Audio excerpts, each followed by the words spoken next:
మిత్రులారా స్వాగతం. మీరు మా ఛానల్ని మొదటిసారి వీక్షిస్తున్నట్లయితే పైనున్న సబ్స్క్రైబ్ బటన్ని అలాగే ప్రక్కనున్న బెల్ బటన్ని ఎనేబుల్ చేయండి.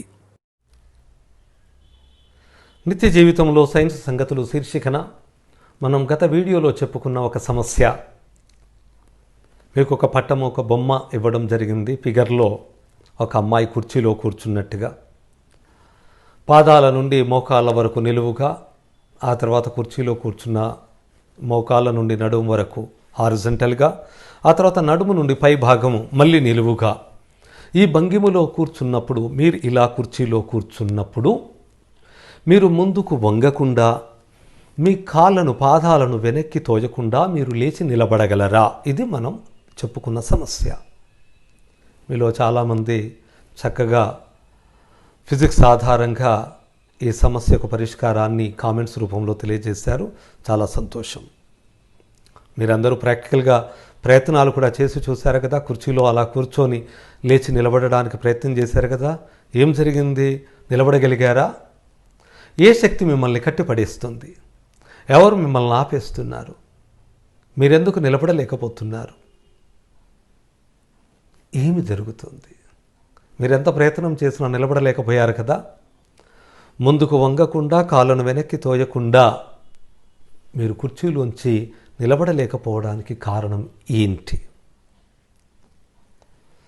మనకు అనుభవంలో ఉన్నటువంటి చిన్న చిన్న ఎగ్జాంపుల్స్ను చూద్దాం. ఏదైనా ఒక సిలిండర్ లాగా ఒక వాటర్ బాటిల్ ఉంది. అది మామూలుగా నిలబెట్టినప్పుడు చక్కగా నిలబడుతుంది. దాన్ని ఒకవైపుకు వంచండి, వెంటనే మీరు ఎటువైపు అయితే వంచేశారో అటువైపు పడిపోతుంది. ఒక సైకిల్ స్టాండ్ వేసి నిలబెట్టి ఉంచండి, చక్కగా నిలబడుతుంది. ఎడం వైపుకో కుడివైపుకో కాస్త ఉంచండి, మీరు ఎటువైపు అయితే వంచేశారో అటువైపు పడిపోతుంది. ఏం జరుగుతుంది ఇక్కడ? ఎందుకు పడిపోతున్నాయి? ఈ వాటర్ బాటిల్ కానీ, సైకిల్ కానీ, ఇట్లా ఎన్నో ఎగ్జాంపుల్స్ను మీరు చూడవచ్చు. ఏదైనా ఒక వస్తువు సరిగ్గా నిలబడగలగాలి అంటే ప్రతి వస్తువుకి ఒక సెంటర్ పాయింట్ ఉంటుంది. ఆ సెంటర్ పాయింట్ గుండా దాని యొక్క భారము భూమి వైపుకు లాగబడుతూ ఉంటుంది. దాన్ని సెంటర్ ఆఫ్ గ్రావిటీ అంటాం. ఈ గరిమనాభి గుండా భూమి వైపుకు లంబంగా నిలువుగా గీయబడినటువంటి రేఖ ఏదైతే ఉంటుందో, ఆ వస్తువు ఆక్రమించేటటువంటి నిలబడ్డప్పుడు ఆ నిలబడినటువంటి బేస్ ఏదైతే ఉంటుందో, పీఠం ఏదైతే ఉంటుందో, ఆ పీఠము గుండా పోయినట్లయితే ఆ వస్తువు చక్కగా నిలబడగలుగుతుంది. ఇప్పుడు మీరు వాటర్ బాటిల్ చక్కగా నిలబెట్టారు. నిలబెట్టినప్పుడు దాని సెంటర్ పాయింట్ గుండా నిలువుగా భూమికి లంబంగా గీయబడినటువంటి రేఖ, దాన్ని లంబరేఖ అందాం. గరిమనాభి గుండా, సెంటర్ ఆఫ్ గ్రావిటీ గుండా, సెంటర్ పాయింట్ గుండా పర్పెండికులర్గా వర్టికల్గా గీసినటువంటి రేఖ ఏదైతే ఉందో అది అక్కుపై చేసే, అంటే అది ఎక్కడైతే నిల్చుంటుందో ఆ బేస్ పీఠం, ఆ బేస్ ప్లేస్ గుండా పోతే అప్పుడు అది నిల్చుంటుంది. చక్కగా నిలబెట్టినప్పుడు జరిగేది ఇది. దాన్ని ఒకవైపు వంచాం, అప్పుడేమవుతుంది? దాని సెంటర్ పాయింట్ పక్కకు జరిగింది. ఆ సెంటర్ పాయింట్ నుండి వర్టికల్గా గీసేటటువంటి పర్పెండికులర్, భూమికి పర్పెండికులర్గా గీసే వర్టికల్ లైన్ ఇప్పుడు ఏమవుతుంది? దాని బేసు గుండా పోదు, పక్క గుండా పోతుంది. ఎప్పుడైతే బేసు గుండా ఈ పర్పెండికులర్ లైన్ పోదో, గరిమనాభి గుండా, సెంటర్ ఆఫ్ గ్రావిటీ గుండా, సెంటర్ పాయింట్ గుండా గీచినటువంటి పర్పెండికులర్ లైన్ దాని బేసు గుండా పోదో ఆ వస్తువు పడిపోతుంది. సైకిల్ స్టాండ్ వేసినప్పుడు కూడా అంతే. సైకిల్ సెంటర్ పాయింట్ నుంచి వర్టికల్ లైన్ ఏదైతే ఉంటుందో అది దాని బేసు గుండా పోతుంది. దాన్ని ఒకవైపు వంచామనుకోండి, అదే జరుగుతుంది. మనం చక్కగా నిల్చున్నాము. మన సెంటర్ ఆఫ్ గ్రావిటీ, మన సెంటర్ పాయింట్, మన గరిమ నాభి ఇంచుమించు ఇక్కడ నాభి దగ్గర ఉంటుంది. ఇక్కడ నుంచి గీసేటటువంటి వర్టికల్ లైన్ ఏదైతే ఉంటుందో అది మన పాదాలు ఆక్రమించేటటువంటి ఆ బేస్ ఏదైతే ఉందో అక్కడ దాని గుండా పోతుంది. అప్పుడు మనం చక్కగా నిల్చోగలుగుతాం. అలా కాకుండా మీరు ఒక పక్కకు ఒరిగి చూడండి, అటువైపు పడిపోతున్నట్టుగా అనిపిస్తుంది. మీరు ఒక కాలు పైకి లేపి ఒకే కాలు మీద నిల్చునే ప్రయత్నం చేయండి. అప్పుడు మీ సెంటర్ పాయింట్ గుండా గీచిన వర్టికల్ లైన్ మీరు ఒకే కాలుతోటి ఆక్రమించినప్పుడు బేస్ ప్లేస్ తగ్గిపోయింది. ఆ బేస్ ప్లేస్ గుండా కాకుండా పక్క నుండి పోతూ ఉంటుంది. అందుకే మనం ఇటు అటు అటు ఇటు తూలు పడుతూ ఉంటాం. ఒంటి కాలు మీద నిలబడడం కష్టమవుతూ ఉంటుంది. సర్కస్లలో తాడు మీద నడుస్తూ ఉంటారు, ఇట్లా తీగల మీద నడుస్తూ ఉంటారు. ఎంత కష్టం అవుతూ ఉంటుంది. ఎందుకు? వాళ్ళకు బేస్ చాలా తగ్గిపోతుంది. ఆ తాడు ఆ పాయింట్ దగ్గరే అంత తక్కువ బేస్, పీఠం తక్కువ. అప్పుడు గీసేటటువంటి వర్టికల్ లైన్ అటు ఇటు అటు ఇటు జరుగుతూ ఉంటుంది. అందుకని వాళ్ళు సోలుగుతూ ఇటు అటు బెండ్ అవుతూ ఉంటారు, ఊగిసలాడుతూ ఉంటారు. దీన్ని బ్యాలెన్స్ చేయడం కోసం వాళ్ళు చేతిలో ఒక కర్ర పట్టుకుంటారు. ఆ కర్రను ఇటు అటు బెండ్ చేస్తూ సెంటర్ పాయింట్ని అడ్జస్ట్ చేసుకుంటూ ఉంటారు. సెంటర్ పాయింట్ అడ్జస్ట్ అవుతూ ఉంటే ఆ వర్టికల్ లైన్ పీఠము గుండా, అంటే ఆ తీగ గుండా తాడు గుండా పోయేటట్టుగా సెట్ చేస్తూ ఉంటారు. ఇది ఆ సర్కస్లో వాళ్ళు చేసేటటువంటి ప్రయత్నం.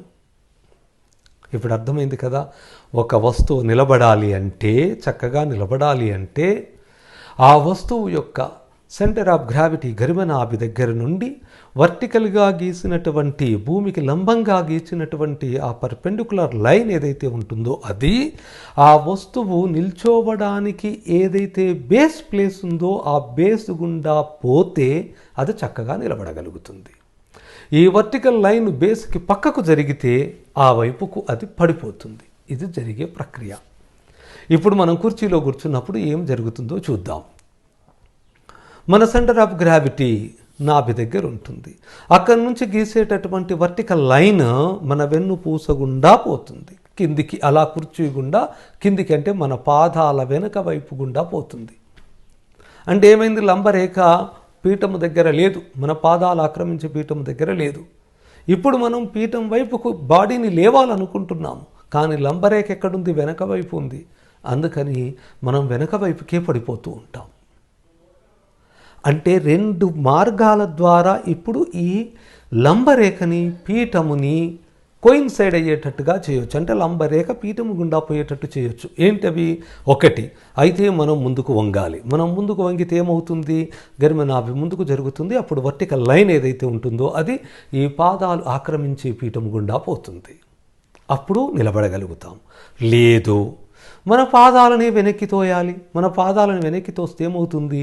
పీఠము ఈ వర్టికల్ లైన్ ఎట్లానైతే పోతుందో, ఎక్కడి నుండి అయితే పోతుందో అక్కడికి మనం పీఠాన్ని జరుపుతున్నాం.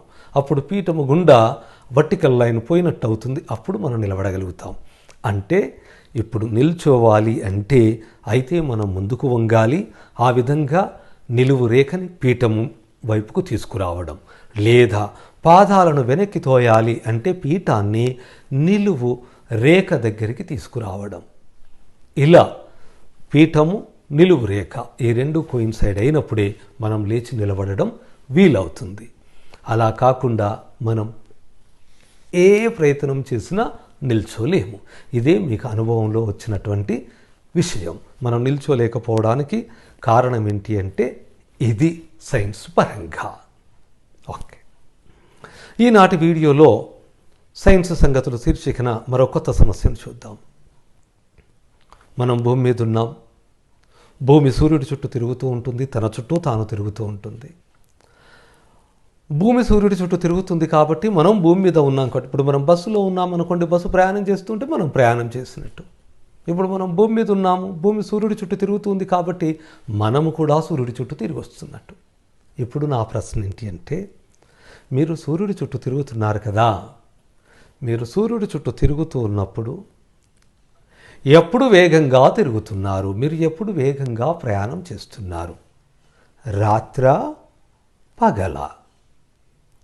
మీరు సూర్యుడి చుట్టూ ఎప్పుడు వేగంగా కదులుతున్నారు లేదా ప్రయాణం చేస్తున్నారు? రాత్రి వేళనా, పగటి వేళనా? ఆలోచించండి. మీ సమాధానాన్ని కామెంట్స్ రూపంలో తెలియచేయండి. మనం మళ్ళీ నెక్స్ట్ వీడియోలో కలుసుకున్నప్పుడు దీని సమాధానాన్ని, పరిష్కారాన్ని చూద్దాం.